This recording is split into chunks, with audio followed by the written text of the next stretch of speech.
திமுகக்கு இந்த கூட்டணி கட்சி இல்லன்னு நினைச்சுக்கோங்க. கூட்டணி கட்சி கிட்ட இருந்து 15% வரும். அந்த 15% இல்லன்னு நினைச்சுக்கோங்க. சென்னையில அந்த 2 தொகுதி கூட ஜெயிச்சிருக்க முடியாது. தமிழ்நாட்டுல 10 தொகுதி ஜெயிச்சிருக்க முடியாது. இன்று சட்டமன்றத்தில் பேசிய அமைச்சர் ஆதவ அர்ஜுனா திமுக தனியாக நின்று 50 தொகுதி ஜெயித்து விட முடியுமா என கேள்வி எழுப்பியுள்ளார். கிட்டத்தட்ட 22, 23 கட்சி கூட்டணி திராவிட முன்னேற்ற கழகம் கடந்த 10 வருஷமா 3 முறை மிகப்பெரிய வெற்றி ஒத்துக்கிறோம். நீங்க தான் ஆளுங்கட்சி ஒத்துக்கிறோம். ஆனால் 2026ல தமிழக வெற்றி கழகம் தனி பெரும் கட்சியாக நில்லுங்க தனி பெரும் கட்சியாக நின்று 108 தொகுதி வாங்கியிருக்கோம். தனி பெரும் கட்சி, வெறும் இளைஞர்கள் மட்டும்.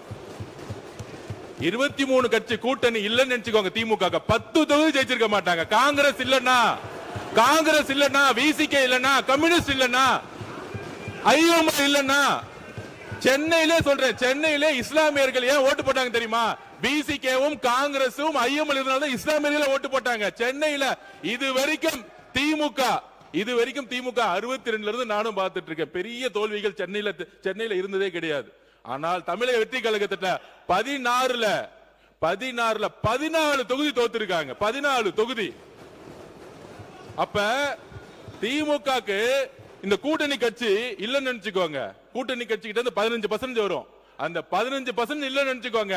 சென்னையில அந்த 2 தொகுதி கூட ஜெயிச்சிருக்க முடியாது. தமிழ்நாட்டுல 10 தொகுதி ஜெயிச்சிருக்க முடியாது.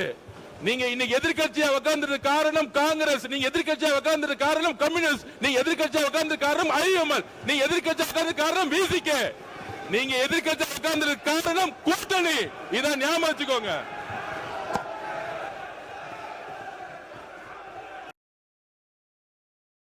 செய்திகளை உள்ளது உள்ளபடி தெரிந்து கொள்ள ரெஃப்ளெக்ட் நியூஸை சப்ஸ்கிரைப் பண்ணுங்க.